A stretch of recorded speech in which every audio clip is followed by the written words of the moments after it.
Hello there. Not like starting the video off with a bit of stereotyping. Anyway, welcome to May, and I'm back down at Ashme. Been down here a few days now. If you remember the last video, the place was looking like a swamp and whatever, but it has dried out a little bit, and I've been able to get a bit of grass seed round. I did get a ride on roller to try and flatten it out a bit, but I got the front roller off the car park and it promptly sank, so I had to get the bloody winch out then and drag myself out, so that put the kibosh on that. But that was a few days ago. I've come back down now. It's dry now, but it's not dry enough for the to get a roller on it at the moment. But I haven't been wasting my time. We've got quite a few things done. We've now got the electrics up and running, and the fresh water supply, and it's connected up to the shower and everything. So and as I saw from last month's video, the car park's all nicely done up, so things are moving, albeit slowly. It's the weather's just absolutely ruined everything, and everyone I speak to this year is in the same boat, so it's just one of them things you have to put up with. But yeah, while I've been down here, I've just been tidying up a bit. I've put the grass seed down. I've been backfilling some of the fence where there's too many cavities in it where we've dug the trenching for my liking, so I've been backfilling that, and yeah, we'll see how that goes. But I'm hoping if it dries out in the next couple of weeks, in the next week or so, that I can get the roller in, or at least get a little digger in and track it out. You know, there's other bits and bats to do. I've got the weed clearing boat in. This year it's not strictly clearing the weed. It's there's an horrible algae bloom on the lake with that green foamy algae. I forget its technical name, but if we'd have left that in, you're heading for an oxygen crash when the weather actually does get better and the sun does actually come out. So that's been good. So yeah, I haven't really wasted the time. It's a bit frustrating and it's a bit slow going, but it is what it is. So yeah, I've been down here a few days now, so in an hour or two I'm going to head off back up to Horseshoe. The fish started spawning on Horseshoe over the weekend, so we've got that close, so I dare say there's quite a bit of work to do up there when I get back. So yeah, we'll see how it goes. The next time you see me, I should be on Horseshoe, so we'll catch you then.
go. That was down at Ashme, and bit of a slight change of plan. I did say the next time you see me, I'd probably be at Horseshoe, but as you can see, I'm not at Horseshoe now. But I did go back to Horseshoe, and as the lake were closed for spawning, Carl and a couple of guys had been on with doing a bit of work around Horseshoe. So when I got back, got stuck into that with them, and we managed to get quite a lot done there. We've got all the mowing done and the streaming, and just generally tidying up, and made a really good job of it. Horseshoe looking mint, and this time of year, it comes like all lakes. It comes alive, and there's all the coots and the grebes and whatever have all got young'uns, and the geese have all got young'uns, and it's like nature just comes alive, and it's such a nice place and a nice thing to see there.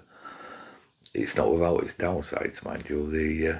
I know it's an old cliche, but nature can be cruel. I've seen a few. Me and Carl were walking down the top of the Whitney Bank the other week, and there were two little ducks in front of us, sort of running off as we were walking down, and they went into the lake, and we heard this almighty splash and what have you, commotion, and looked round, and there were only one bloody duck there.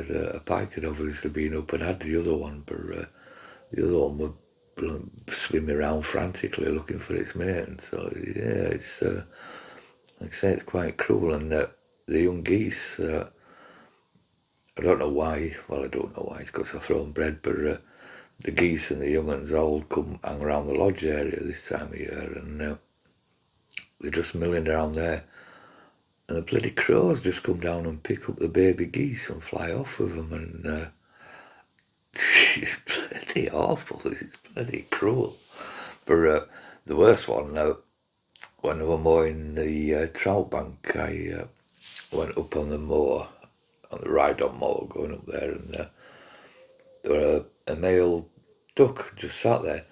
Now, normally when you're going up on the mower, they'll scarper and stuff, but this one just sort of sat there, and I went past it, and anyway, I came back down, and it still just sat there. I thought, what the bloody hell's wrong with that? And I looked, and God bless it, it was sat there next to its dead female mate, and it was awful. It kind of just looked at me with a sad expression on its face, and I looked at him as if to say, oh, sorry mates, and yeah, I think we shared a little moment, and anyway, I ran over them both with a lawnmower, so they're both back together again now.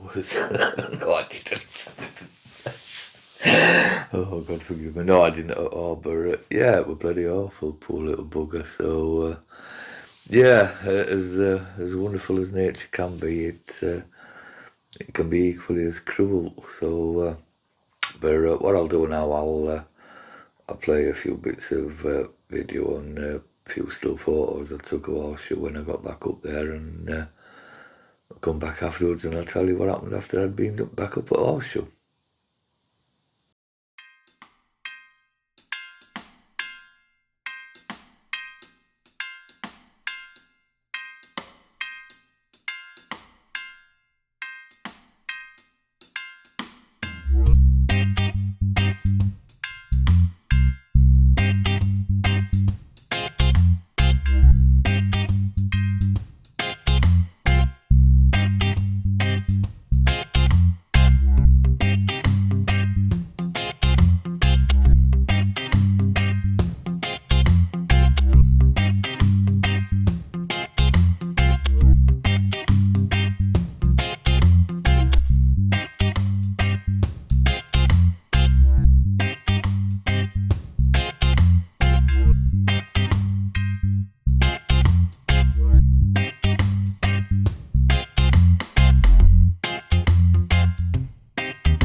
you go. That was Horseshoe and some of the work we've been doing and some of the scenery that you get to see if you get down there.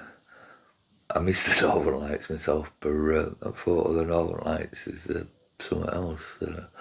Although I did read somewhere that perhaps they're not actually the Northern Lights, but that may just be another conspiracy. But anyway, after Horseshoe, it's a surprise. I went back down to Ashme to see if it had dried up, and it had dried up a little bit, but the perimeter was still boggy and whatever. So, and I took Mark and Nick and Richie down with me, and I've just come back today actually, so I'm a bit knackered. But yeah, we went down and we actually I just hammered it with a streamer and whatever. It's because you hadn't been able to get round for it for a couple of months, and everything had grown over. All the bloody, is it cow paths or something? They were all fallen over and everything. So Mark, Nick, and Rich had they just belted it in round with the strimmer, and I were on the outside of the perimeter filling some of the holes in from the fence. I'm still not happy with that fence. I'm going to have to, when the perimeter dries out, I'm going to have to go around with some bloody topsoil or some stone or something and fill in the holes. I'm really not happy with it like that at all. But yeah, me and Richie went round and backfilled as much of the perimeter as we could. We digging it up and backfilling it, stamping it down and stuff. And to be fair, we got actually quite a lot done. So while Mark and Nick were on with the streaming and what have you, we were doing that. And then once we'd got that, we tidied all the lodge up. Nick painted the lodge, well, I keep calling it the lodge, the kitchen and the shower, and Mark were up on the roof, brushing the roof off and everything. So yeah, we had a really productive week down there. We proper got stuck in, and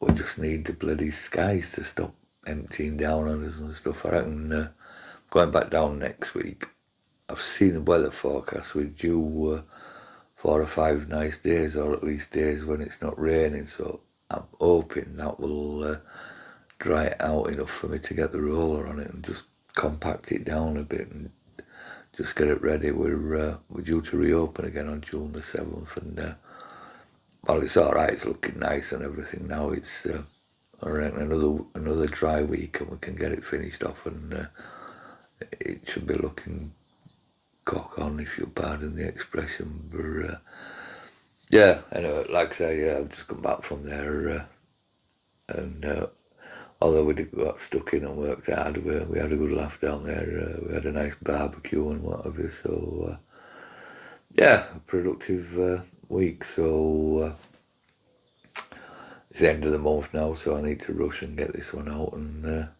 like I said, the beginning of next month, a couple of days at Horseshoe, then it's back down Ashmead, and then I think it's a Festival of Carp at the end of this month.